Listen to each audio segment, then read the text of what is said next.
It's a blessed day, everyone. So let's talk about any new technologies that can aid in the compliance to marine environmental protection. New technologies like AI drones and remote sensing offer powerful tools to aid in marine environmental protection, compliance, enable real-time monitoring data, analysis, and enforcement of regulations, ultimately leading to better ocean health. Here's a breakdown of how these technologies can help. 1. Monitoring and surveillance drones and remote sensing drones.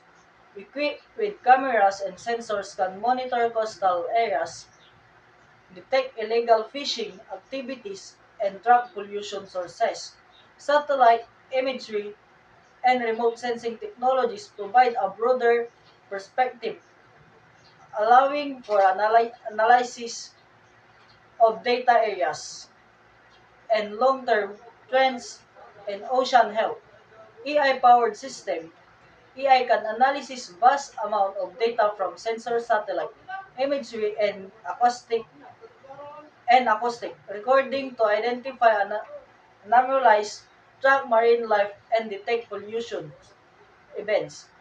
Underwater monitoring system.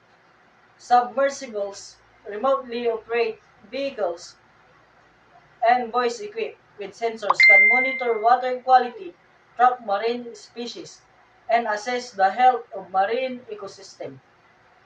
2.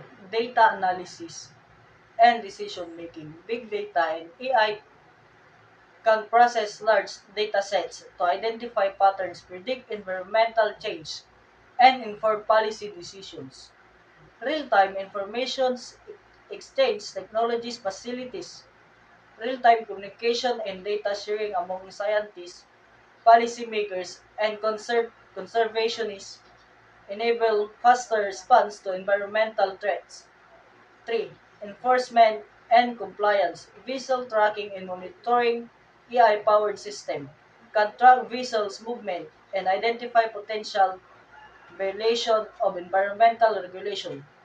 Improve law enforcement, drones, and other technologies can assist law enforcement agencies in detecting and addressing illegal activities, such as poaching and illegal dumping. Exchange communication and collaboration technologies. Enable better communication and collaboration among different stakeholders, leading to more effective enforcement and compliance effort.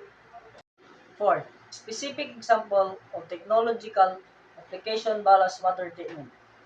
Electrochlorine system, which generate chlorine through the electrolysis of seawater are used to treat ballast water and eliminate invasive species.